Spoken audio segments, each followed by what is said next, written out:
マグロのお寿司ができています。この白いお米、実際に塗った色はこんな色です。この赤い切り身は実はこんな色です。塗った色は全然違うのに白や赤に見えるのはなぜでしょうか？それは人間の生存戦略です。絵を描きながら詳しく説明します。まずは下絵と線画の様子を超高速でご覧ください。どうぞ。人は目で見たものを脳で都合よく補正したり変換したりします。例えば風景や物などは見たまま記憶せずにぼんやりとその特徴だけ覚えます。また記号のような絵を見てもそれが何かすぐ理解できる仕組みになっています。色についてもそうです。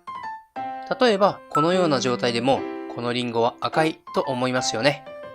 実際にはこんな色ですが脳で色を自動補正して赤いと判断します。こうして脳は周囲の状況から察して色を判断します。これを色の恒常性と言います。周りの環境が変わっても色がいつも同じ色に見えるということですね。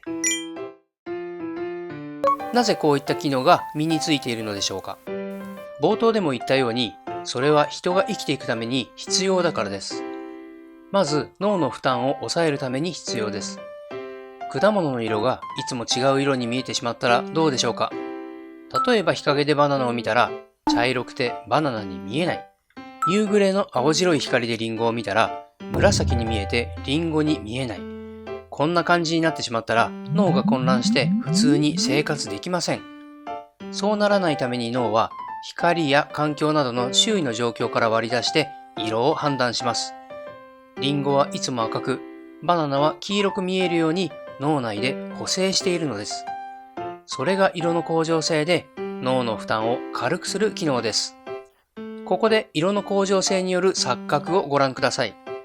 この酢飯と黄色い卵、実は全く同じ色が使われています。全く同じ色なのに片方は白く、片方は黄色に見える。この瞬時の判断が脳の負担を抑えています。もしもこことここの色が一緒じゃんなどと毎回見抜いていたら情報処理が大変で脳がパンクしてしまいます。お米は白いし卵は黄色い。色の恒常性がこう判断してくれるから混乱しない。まさに生き抜くための手抜き戦略ですね。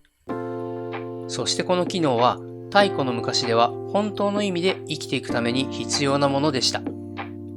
照明などなく太陽や火の明かりで生活していた頃、光の変化は今よりもずっと大きなものだったはずです。日が沈めば周囲は闇で覆われます。わずかな月の明かりや火の灯火で物を見ていました。そんな中で野菜や果物、肉などの色を見分ける必要があります。もしも色の恒常性という機能がなければ、食べ物を見分けることができなかったでしょう。見分けられなければ、物を食べることができない。また、間違って毒のあるものを食べたりするかもしれない。人が生きるために必要な機能なのです。現代でも我々は、薄暗いおしゃれなレストランで食べ物を見ても美味しそうと感じます。ということで、絵ができました。人が色を感知することと音を感知することに関連を見出す面白い文献があります。色を見分けることは絶対音感のようなものというお話です。またいつか別の機会にそのことを動画にしようと思います。それでは最後までご視聴ありがとうございました。